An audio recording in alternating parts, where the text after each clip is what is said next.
Final na ang desisyon ng SET o ng Senate Electoral Tribunal na natural-born Filipino si Senator Grace Poe. Ibinasura na kasi ng SET ang apela ng petitioner na si Rizalito David. Dudulog naman daw ang kampo ni David sa Korte Suprema para iapela ang desisyon. Samantala, 4 pang disqualification case laban kay Poe ang nakabinbin sa COMELEC, kaugnay naman ang kanyang pagtakbo sa eleksyon 2016. Live mula sa Quezon City, may report si Joseph Morong. Joseph. Jessica, iapela nga ng petitioner na si Rizalito David yung desisyong yan ng Senate Electoral Tribunal sa Korte Suprema. Kaya nga, yung issue sa citizenship ni Senator Poe ang unang aakyat sa Korte Suprema. Pinagtibay ng Senate Electoral Tribunal o SET na isang natural-born Filipino si Senator Grace Poe kaya hindi siya dapat patalsikin bilang senador. Sa parehong botong 5-4, tuluyan ng ibinasura ng SET ang apela ng petitioner na si Rizalito David. Tulad sa naunang desisyon, 5 senador ang pumanig kay Poe. 4 naman ang kumontra sa kanya, kabilang ang 3 maestrado ng Korte Suprema at si Senador Nancy Binay. More or less same voting. So 5-4, sir. Yeah, the resolution was signed already by all the members. They did not reconsider the decision because they did not find any new issues or arguments raised to warrant reversal of the November 17, 2015 decision. Sa isang pahayag, sinabi ng abogado ni David na hindi marunong bumasa ng saligang batas ang mayorya ng SET kaya inasahan na raw nila ang desisyon. Aakyat daw sila sa Korte Suprema para umapila at naniniwala silang mababaliktad ang desisyon. Ngayon pa lamang nagsabi na ang 3 maestrado ng Korte Suprema na miyembro ng SET na mag-i-inhibit sila sakaling iapela ang kaso sa Korte Suprema. I will inhibit because we cannot review our own decision. Iba decision ng Senate Electoral Tribunal yun. Correct, ma'am. So, Pag yung decision na yun na-elevate, we have to take no part. ang issue sa citizenship ang unang aakyat sa Korte Suprema at doon, 12 mga maestrado ng Korte Suprema ang susuri at huling magsasabi kung natural-born Filipino ba si Senator Grace Poe. Samantala, 4 na iba pang disqualification case ang nakabinbin sa COMELEC laban kay Poe, kaugnay naman ng pagtakbo niya sa pagkapangulo sa 2016. Nagsumite na ng memorandum at ebidensya ang kampo ni Poe sa COMELEC First Division para patunayang siya'y natural-born Filipino at naabot niya ang residency requirements sa 10 taon na hinihingi ng saligang batas. Bago nito, kinansela na ng Second Division ang Certificate of Candidacy ni Poe sa pagkapresidente dahil sa issue ng residency. Pero balak ng kampo ni Poe na maghain ng apela sa COMELEC Anbang sa Lunes. Tinawag nilang grave abuse of discretion ang hindi man lamang daw pagpansin ng COMELEC Second Division sa mga dokumentong isinumite nila. Tila yata isinintabi nila lahat ng aming mga pinakita. Ako po ay mapatotohanan sa inyo. Sinasabi ng iba na ito ay question of fact. Tama po, question of fact ito. Kaya ipapakita namin sa inyo ang lahat ng aming pruweba na hindi nila ipinakita po sa inyo. Ayon sa abogado ni Poe, dapat simulan ang pagbilang sa residency ni Poe noong May 24, 2005, kung kailan siya umuwi rito sa Pilipinas at may intensyon ng manirahan dito kasama ang kanyang pamilya. Dito na raw pinag-aral ni Poe ang kanyang mga anak at patunay rito ang mga school record.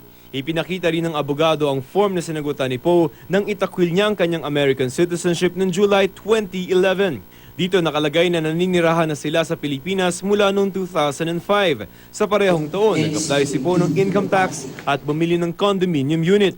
Noong 2006, nakabili na si Poe ng lote kung saan itinayo ang kanilang bahay. Nag-rely lang po ang COMELEC Second Division sa nag-iisang dokumento, sa napakadaming dokumento. Ano po yon? Yung Certificate of Candidacy ni Senadora Grace Poe ng 2012 na inamin naman po namin, sinabi naman po namin, honest mistake.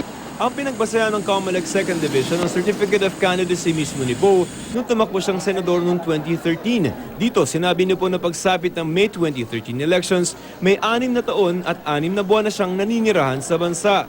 Pag kayo ay nag-fill up ng isang bagay at nilagay ninyo, let's say height, ilagay ko yung height ko 5'5".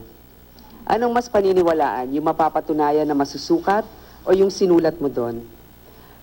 So talagang dapat yung basihan kung ano yung totoo. At malalaman kung may intention bang mangloko o hindi. Yung sa akin naman, kulang nga yung nilagay ko, hindi sobra. Si Imelda Romualdez Marcos, dun sa kaso ng Imelda Romualdez Marcos versus Comelec, nagkamali. Anong sabi ng Korte Suprema? Bayan natin yung pagkakamali. Dahil yung pagkakamali yan does not or cannot be used as evidence na wala siyang residency. Tingin ni Po, inuulan siya ng mga kaso dahil tumatakbo siya sa pagkapangulo. Alam kong mas magiging madali kung kasama ko sila at wala itong problema na ito kung ako'y tumakbo bilang vice-presidente. Maaaring merong mga iba na itatapon yung sasampang kaso na yan, pero hindi nila masyadong tututukan katulad na nangyayari ngayon.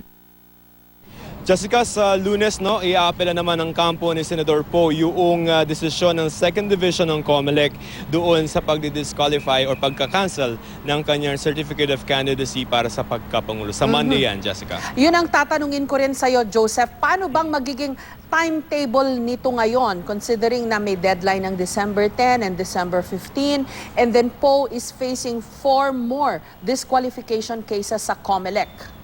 Okay. Ang kailangan na lang natin tandaan na Jessica na petsa, disregard na natin yung December 10 because yung December 10 is a date for substitution. No?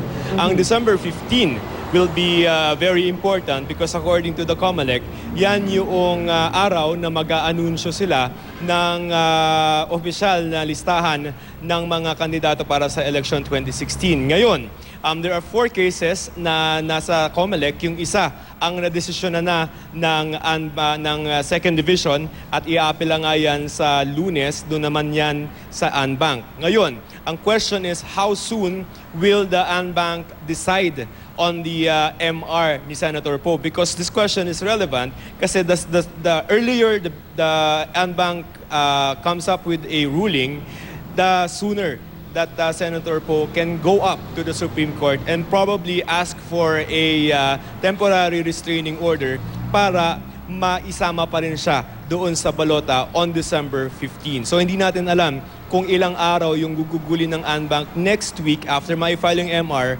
para desisyonan yung apela ngayon ni Senator Poe, Jessica. Pero kung sakasakali, Joseph, na mag-decide na Anbank ang Comelec dito sa disqualification case based on the residency ni Senator Poe, will that supersede the 4 other disqualification cases against her, considering that it was the Comelec itself na ayaw i-consolidate na lang into one lahat ng disqualification cases against Poe, di ba?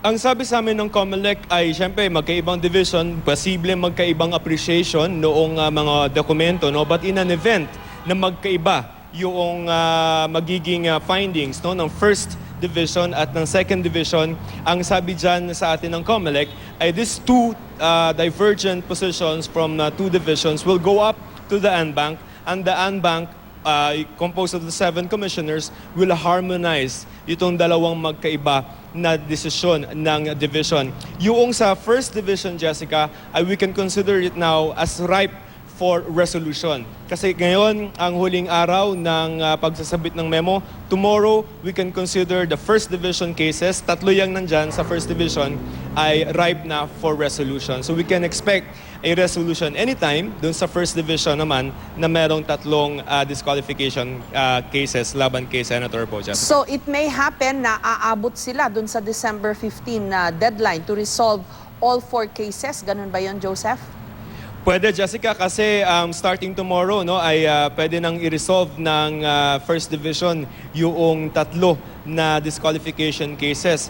Ang magiging problema natin yung finality. Kasi pagka halimbawa matalo na naman itong si Senator Poe doon sa 1st Division, we will see the same thing. Magpa-file sila ng MR sa Anbank, and then pag natalo sa Anbank, they will go up to the Supreme Court. But to your question, pwede bang ma-resolve ng Comelec sa kanilang level yung mga petitions against Senator Poe? They can do that before December 15, Jessica. Okay, considering na as of today, the SET reaffirmed, no, yung kanilang ruling na Poe is a natural-born Filipino, may bearing ba yan doon sa residency ruling ng 2nd Division ng Comelec? Which, alin ba ang mas mabigat para sa Comelec or sa batas kaya, Joseph? Pareho, Jessica, na problema yan. No? Kung hindi ka nagsasatisfy dun sa 10-year residency rule and you're not a natural-born Filipino, they are of equal importance. Ang magiging, kumbaga, ang mauuna kasi na aakyat sa Supreme Court. Ngayon, yung issue ng citizenship, di ba, nasa SC na yan. Sa baba, sa COMELEC, dalawa yung matters dyan, residency and citizenship. Halimbawa, sabihin ng Korte Suprema later on na hindi natural-born Filipino si Senator Poe. Tapos na. Wala na tayong pinag-uusapan because the Supreme Court is the final arbiter. Merong yung petitions also include questions on the citizenship.